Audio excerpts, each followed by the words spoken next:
네, 재밌는 부동산 제부입니다. 오늘은 전세 사기에 안 당하기 위해서 어떤 유형별 전세 사기가 있고 그거에 대해서 대처 방안이 무엇인지에 대해서 다뤄보도록 하겠습니다. 첫 번째, 깡통 전세로 인한 피해. 임대업자들이 집주인이 각자 자기 자본 없이 전세 보증금을 받아 잔금을 치르는 방식으로 빌라를 다수 매입한 뒤 반환이 어렵게 되자 서류상으로만 존재하는 법인에게 매도한 뒤 잠적한 사례. 자, 이거에 대해서 상황을 잠깐 내용을 설명을 좀 해드리자면, 이게 지금 빌라왕 사례라고 보시면 되거든요. 이게 첫 번째로는 이 빌라왕이 자기 자본 없이 전세 보증금을 받아 잔금을 치르는 방식이 가능했던 이유는 전세가율이 거의 100% 이 정도에 육박했기 때문입니다. 전세가율이 워낙 높다 보니 이 빌라왕 입장에서는 돈 없이 이제 한 100채를 삽니다. 100채를 산 다음에 한 2, 3년 있다가 집값이 오르면 이제 100채를 다 팔아버리겠다. 다 전세 갭 투자로 이제 100채를 사고 100채에서 뭐 한 채당 2년 있다가 한 3천만 원씩만 올라도 100채면 얼마인가요? 30억이겠네요. 이제 그런 식으로 해서 이제 빌라왕들이 서울 소재 빌라 뭐 100개, 150개, 많은 분은 뭐 200개씩 다 매수를 합니다. 근데 이 빌라들이 가격이 꾸준히 올라주거나 최소한 멈춰줬었어도 크게 문제가 되지 않았는데, 이게 왜 문제가 됐냐? 한국감정원 자료입니다. 매매가격지수 주택종합입니다. 여기는 이제 아파트도 이제 포함이 된 거죠. 2021년 9월부터 2022년 9월까지 1년간 주택가격이 최고점을 찍습니다. 이 전세사기가 굉장히 많이 대두가 됐던 시점은 언제냐? 22년 이때부터입니다.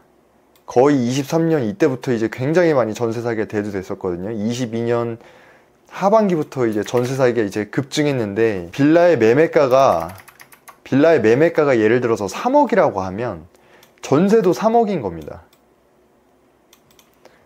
그럼 이때 3억이고 전세도 3억이면 빌라왕은 내 돈 없이 그냥 빌라를 살 수가 있었겠죠. 근데 세상에 1년도 채 지나지 않아 20%에서 30%가 떨어집니다. 이게 지수상으로는 지금 수도권을 봤을 때 뭐 한 10%에서 한 12%? 노란색이니까요. 예, 한 12% 지금 떨어졌네요. 그럼 지수상으로 12%가 떨어졌다는 건 사실상은 한 20%에서 30%가 떨어졌다고 봐야 되거든요. 어찌됐든 간에 이게 매매 시세가 20%가 떨어졌다고 하면 2억 4천이 돼버린 거죠. 그럼 집주인 입장에서는 내가 세대당 100채를 샀는데 세대당 6천만 원씩 마이너스 손해가 발생한 거예요. 그럼 100채면 얼마입니까?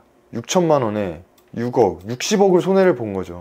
이 집주인 입장에서는 이게 오를 줄 알고 갭으로 다 샀는데 이게 60억을 손해보게 생겼으니 이거 안 되겠다. 이 폭탄, 이 100개 폭탄 하나에 마이너스 6천만 원씩 이 집값이 떨어져서 나오는 이 폭탄을 누구한테 돌려줘야겠다 해서 유령법인이죠. 유령법인을 하나 이제 구합니다. 그래서 이 100채를 3억에 매매 계약을 합니다. 그럼 이 법인은 어떻게 되나요? 이 법인은 결국 나중에는 60억을 보증금을 반환해야 될 의무가 지금 생기게 되는 거죠. 기존 집주인이 3억에 샀다가 3억으로 그대로 넘겼으니까요. 근데 이 법인이 이제 지금 이 시점이다 보니까 이게 나중에 뭐 다시 올라가면은 뭐 법인이 돈 벌겠지만 사실상 그럴 수 있는 상황이 아닙니다. 그러면 이렇게 이 법인한테 지금 넘겨버리면 이 법인은 사실상 상환 능력이 없지 않습니까? 그럼 임차인이 지금 3억을 넣었는데 이제 계약이 이제 끝나가서 공인중개사한테 전화를 합니다. 저 뭐 연장은 안 할 것 같아서 뭐 임대인한테 좀 말씀해서 보증금 반환해서 뭐 나갈 수 있게 협조 좀 말씀 한번 해주세요 하면 공인중개사가 이제 등기부를 떼보니 이제 법인 소유로 이제 바뀌어져 있는 거죠. 법인은 연락도 안 받습니다. 결국에 임차인이 할 수 있는 건 경매를 넣는 것밖에 없어요. 임차인이 경매를 집어넣어 버리면 이 지금 대항력 있는 임차인이기 때문에 낙찰자가 얼마의 낙찰을 받던 임차인에게 3억의 배당이 다 끝나기 전까지는 낙찰을 받은 물건에 대해서 점유를 할 수가 없습니다. 근데 지금 시세가 얼마죠? 2억 4천이죠? 그럼 경매를 들어가는 사람은 한 2억 정도의 낙찰을 받고 싶을 텐데, 어쨌든 간에 임차인이 지금 대항력 있는 금액이 이제 3억이다 보니까 내가 2억에 받아도 임차인이 배당 2억 받고 1억을 추가로 내야 되는 상황인 거예요. 시세가 2억 4천인데 결국에는 3억에 사야 되는 상황이 발생한 거죠. 낙찰자 입장에서는. 그럼 결국에 경매가 아무리 유찰이 많이 된다 한들 유찰자가 아예 없어서 경매로는 이 보증금을 임차인이 돌려받지 못하게 되는 상황이 발생합니다. 자, 그럼 이 사례에서 임차인이 조심을 하면 방지를 할 수 있는 사례인가요? 이 사례는 임차인이 확인을 잘하고 준비를 잘하면 방지를 충분히 할 수가 있습니다. 일단 첫 번째로 시세 조사를 잘 하셔야 됩니다. 이렇게 전세가 100% 있는 집은 들어가시면 안 됩니다. 왜냐면 사실상 이게 매매가보다 전세가가 역전세가 나는 순간 이건 사실상 그냥 임차인 집이 되는 수가 있어요. 그래서 전세가를 잘 보시고 전세가율이 매매가보다 어느 정도 이제 버퍼가 있는 그런 빌라를 들어가셔야 됩니다. 그러려면 정확한 매매 시세와 정확한 전세 시세를 알고 그 차이가 있는지까지 확인을 하시면 이 사례는 예방할 수 있다고 보여집니다. 자, 다음 빌라를 신축한 건축주가 브로커와 공모에 반환할 능력이 없는 사람에게 건물을 통째로 매수하게 한 뒤 임차인의 유인에 높은 보증금으로 전세 계약을 체결하게 하고 임대차 계약 종료 후 보증금 반환을 곤란하게 한 사례. 자, 이 내용을 한번 확인을 해보겠습니다. 자, 이 사례는 위의 사례랑 좀 유사합니다. 결국에 빌라 사업자가 이때 이제 빌라를 지어가지고 이제 분양을 하려고 했는데 이 가격이 떨어진 거예요. 이 가격대 보고 분양을 하려고 했더니 가격이 떨어졌으니까 이게 분양이 안 될 거지 않습니까? 그래서 이 가격대로 그 높은 금액의 전세 똑같이 이게 한 채당 3억에 맞춥니다. 법인이라든지 뭐 노숙자한테 이제 통으로 그냥 이 노숙자는 이제 무계부로 해가지고 넘겨버리는 거죠. 그럼 임차인 입장에서는 결국에 기존 사례랑 마찬가지로 이 노숙자나 이 법인한테 이 3억을 받아야 되는데 받지 못하는 상황이 발생하겠죠. 경매에 넘어간다 하더라도. 얘도 마찬가지로 이거는 시세 파악, 전세를 잘 알아보면 사실상 이거는 막을 수 있는 사례입니다. 다음, 전입신고 당해 임대인의 대출 실행. 이 상황은 이런 상황입니다. 전세 계약을 합니다. 여기서 전세 계약을 하고 뭐 한 달 있다가 예를 들어서 잔금하고 입주를 하죠. 그러면 이날 잔금 예를 들어서 3억짜리를 해버리면 이날 계약금 3천이 들어가고 이날 2억 7천이 들어가잖아요. 근데 2억 7천을 다 내고 입주를 하고 전입신고랑 확정일자를 받으면 당일날부터 우선 변제권 대항력이 생기는 게 아니에요. 그 다음날부터 생깁니다. 그 다음날. 그럼 이 기간에는 사실상 작정하고속이면 이거는 막을 방법이 없어요. 이걸 좀 더 확대해 보자면 이날 잔금을 내고 그 다음날에 이제 효력이 발생하는데 예를 들어서 제3자 이제 B에게 소유권을 넘겨버리고 이 B가 대출을 받습니다. 3억짜리라고 하면 대출은 뭐 한 2억 1천만 원 나오겠죠. 이날 이제 아침에 세입자한테 전세보증금 3억을 받고 오후에 B한테 소유권 이전 등기를 넘겨주면서 이 B는 2억 1천만 원이랑 이제 본인 돈 9천만 원이랑 해서 3억을 만들어가지고 이제 집주인한테 주겠죠. 그럼 집주인이 이제 여기서도 이제 3억을 받고 그 다음에 전세보증금으로 또 임차인한테 또 3억을 받아서 6억을 받는 꼴이 되겠죠. 그럼 이 임차인은 어떻게 할까요? 이 3억을 준 임차인. 내가 입주까지 했는데 전입신고랑 확정일까지 받았는데 당일날 이렇게 소유권 넘기고 대출 실행한 거를 막을 수 있을까요? 이거는 막을 수가 없습니다. 작정하고 이렇게 소유권 이전 변경하고 기표하는 거는 막을 수가 없습니다. 그래서 임차인 입장에서 최대한 할 수 있는 게 뭐냐라고 봤을 때 입주하는 당일날 등기부등본을 한번 봅니다. 소유권 이전 등기나 뭐 근저당이 잡히거나 이러면 당일날 열어봤을 때 이게 뭔가 서류가 접수됐다라고 이제 뜰 거예요. 접수를 근데 저녁에 한다고 하면은 정말 막을 방법이 없겠죠. 그래서 그 정도 확인하는 거, 그거밖에 방법이 없습니다. 그래서 이 사기는 지금 대처 방법이 지금 없는 상황입니다. 전입신고 당일날 대항력을 인정을 해줘버리면 또 은행에게 또 피해가 가기 때문에 이 부분에 있어서는 그냥 작정하고 치는 사기, 그래서 막을 수가 없는 사기라고 보시면 될 것 같습니다. 다음은 신탁부동산을 이용한 사기인데 이 신탁 계약을 하면 사실상 임대차라든지 사용수익에 관련해서 신탁사의 동의를 받아야 됩니다. 집주인이 내가 뭐 위탁자라고 해서 뭐 월세 계약이라든지 전세 계약이라든지 이런 걸 신탁사 동의 없이 해버릴 경우에는 이게 법적으로 구제를 할 수가 없습니다. 불법이기 때문에 권한이 없는 사람이 이걸 임대계약을 한 거기 때문에 임차인이 신탁사를 상대로 뭐 소송을 하거나 이럴 수가 없습니다. 이 사기는 막을 수가 있는데 등기부등본을 보고 신탁계약이 체결이 되어 있으면 뭐 동시에 당일날 동시에 신탁 동의서와 함께 계약 체결을 하든지 그렇게 준비하면 막을 수 있을 것 같습니다. 다음, 중개인으로 인한 피해.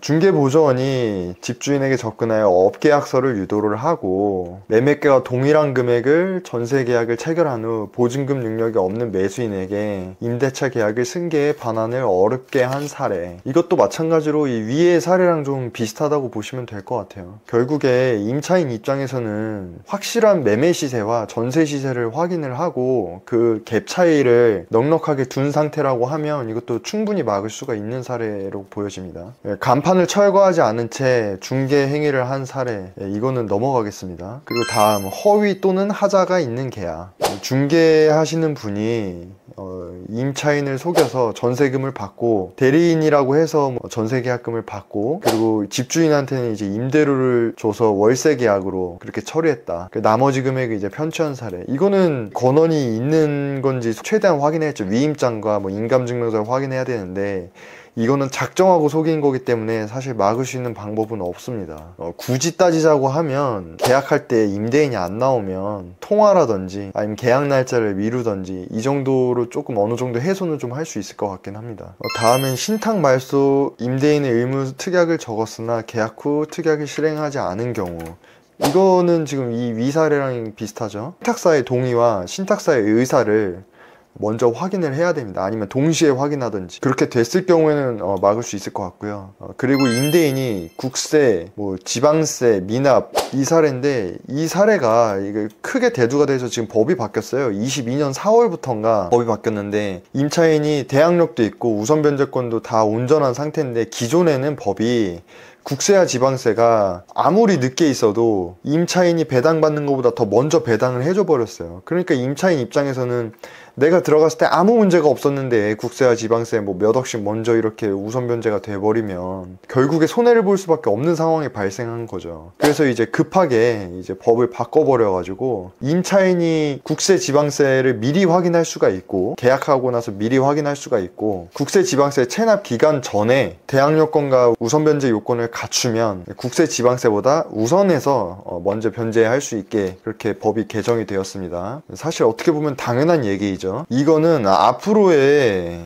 전세 계약에서는 사실상 뭐 발생할 상황이 아닙니다. 그리고 추가로 이 국세 지방세의 변제 순위에 영향을 미치는 날짜는 등기부상의 압류 날짜나 뭐 이런 날짜가 아니라 법정 납부 기한의 마지막 날입니다. 예를 들어서 25년 1월부터 3월 사이에 뭐 어느 뭐 지방세 미납이 있다고 하면 이게 등기상으로는 12월 상에 압류가 걸리거든요. 아니면 그 다음 연도에 이렇게 한참 있다 압류 걸려. 그럼 압류 날짜보다 내가 대항력이랑 확정일자 먼저 받았으니 괜찮다라고 생각하시면 안 되시고요. 법정 그 날짜가 있어요. 3월 30일까지 납부면 3월 30일 기준으로 전입신고와 대항력이 그 전에 이루어져야 국세 지방세보다 먼저 배당을 받을 수 있다. 결국에는 전세 계약할 때 체납 사실이 없다라고 보면 피해를 예방을 할 수가 있겠죠. 그리고 마지막으로 임차인과 관련이 없는 제3자와 주택 임대인이 임차인 몰래 다른 곳을 허위로 전출시켜 대항력을 상실하게 한다.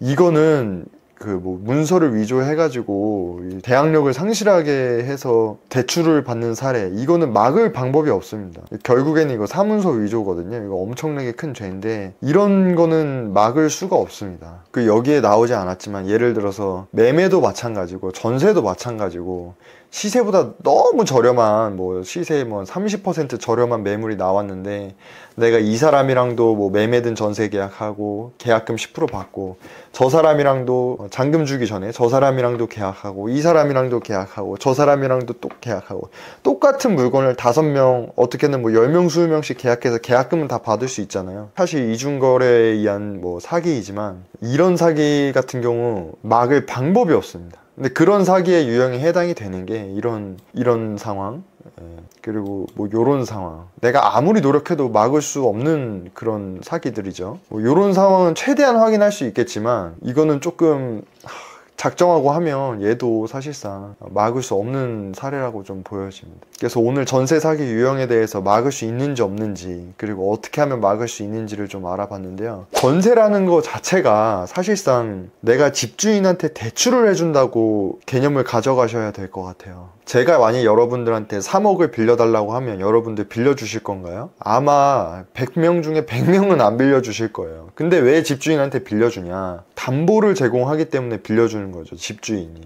그리고 돈을 빌려줬으니까 이자를 받아야 되는데 그 이자는 내가 거기 사는 비용이라고 보시면 될 것 같아요. 전세는 사실상 대출이고 대출은 못 갚는 경우가 발생할 수 있기 때문에 내가 집주인한테 대출을 해준다는 생각으로 서류와 자료를 꼼꼼히 확인하고 계약을 하시는 걸 추천드리겠습니다. 그래서 이 집주인만 보고 집주인만 말 믿고 그리고 공인중개사 말만 믿고 안전하다, 크게 문제 없다, 보증보험에 뭐 가입하면 된다, 괜찮다 이런 말만 믿지 마시고 정확하게 매매 시세가 얼마인지 그리고 전세 시세가 얼마인지 뭐 보증보험 가입이 뭐 되는 건 당연히 확인하셔야 될 것 같고 이 사람이 진짜 계약 당사자가 맞는지 신분증도 한번 확인을 해보시고 그리고 그 사람이 뭐 어떤 일을 하는지 다른 곳에 혹시 뭐 재산이 있는지 그 당일날 계약하거나 뭐 잔금 줬을 때 등기부는 꼭 한번 확인해 보시고 그렇게 해서 안전한 전세 거래를 좀 모두가 다 하셔서 피해 보는 일이 없었으면 좋겠습니다.